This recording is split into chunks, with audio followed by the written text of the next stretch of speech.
In December 1944, Germany made one final desperate gamble to win the war. They surrounded an entire American division in a frozen town called Bastogne. No supplies, no reinforcements, no way out. German generals were certain the Americans would surrender within days. But they made one fatal miscalculation. They forgot about George Patton.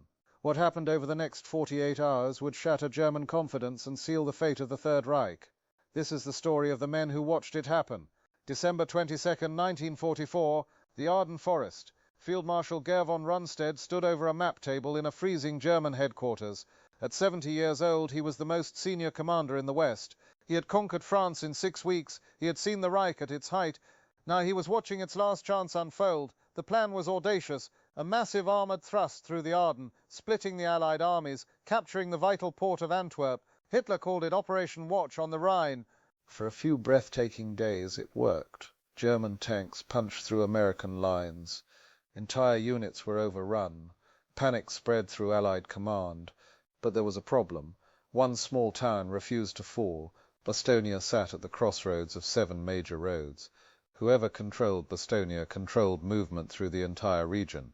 German commanders knew this. They had to take it, so they surrounded it completely. Inside were 10,000 American soldiers of the 101st Airborne Division. They were low on ammunition. They had almost no winter clothing. Temperatures dropped to 15 below zero. Medical supplies ran out. Men were dying of frostbite. On December 22nd, German commanders sent a formal surrender demand. The American general's response became legend. One word, nuts. Von Rundstedt permitted himself a grim smile when he heard this. American bravado. He thought it would fade soon enough. The encirclement was complete. No force on earth could reach Bastogne in time. He was wrong. 300 kilometers to the south, George Patton was already moving. While other Allied commanders debated and planned, Patton had seen the opportunity the moment the German offensive began. Not a crisis, an opportunity. On December 19th, he made a promise that stunned the Allied High Command. He would turn his entire Third Army, over 100,000 men, 90 degrees north.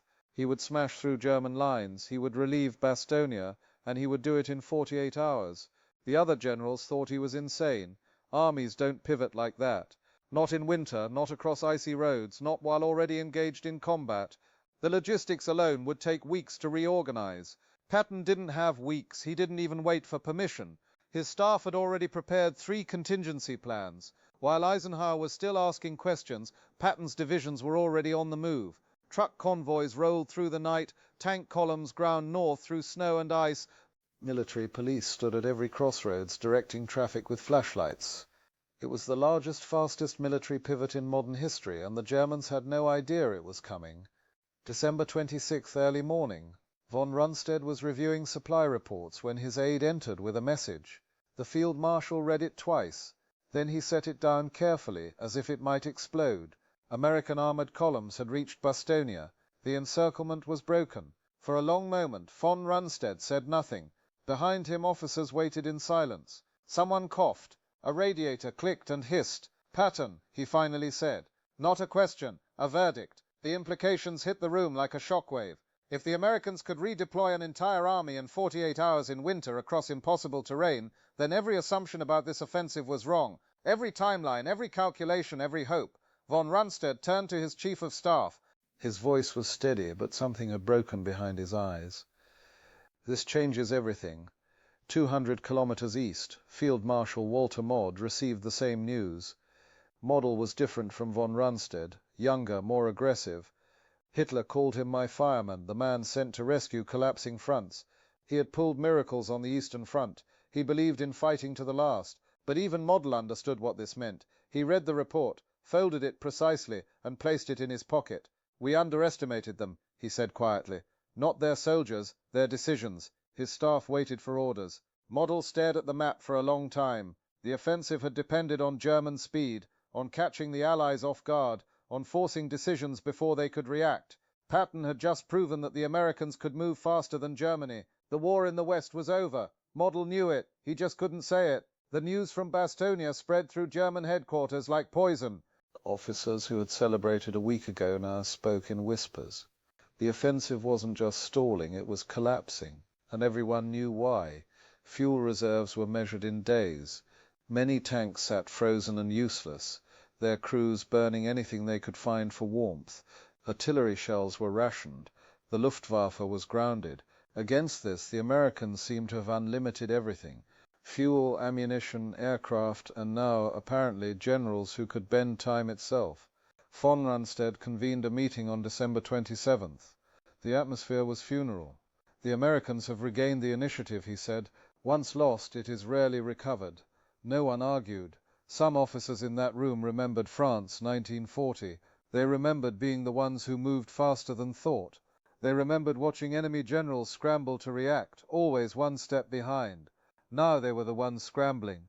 Hitler predictably refused to accept reality. From his bunker in Berlin, he issued furious orders. Counterattack, retake Bastogne, restore the encirclement. He blamed his generals, he blamed the weather, he blamed everyone except the plan itself. The generals listened to these orders, then they returned to their maps and did what they could to save what remained of their men. The dream of Antwerp was dead, the dream of splitting the Allies was dead, the dream of negotiating from strength was dead. All that remained was survival. Years later, those who survived would remember Bastogne as the moment hope died. Not dramatically, not in a single explosion or defeat, but quietly under layers of snow, in freezing headquarters, in the faces of men who finally understood. Von Rundstedt would be relieved of command 3 months later. He would spend the rest of the war watching Germany collapse, powerless to stop it. Model would fight on, retreating across Germany until April 1945. Surrounded in the Ruhr pocket, facing capture, he walked into a forest alone. They found his body later, a single gunshot. Patton would keep moving. After Bastogne, nothing could stop him. He crossed the Rhine, drove into the heart of Germany, and ended the war as the most feared Allied commander. But in that frozen December, none of them knew how the story would end. They only knew that something had shifted, something fundamental, something irreversible. Speed had been Germany's weapon. Blitzkrieg, lightning war, the doctrine that conquered Europe. At Bastogne, in 48 brutal hours, George Patton had taken that weapon and turned it against them. The German generals understood this better than anyone. They had lost more than a battle. They had lost the war.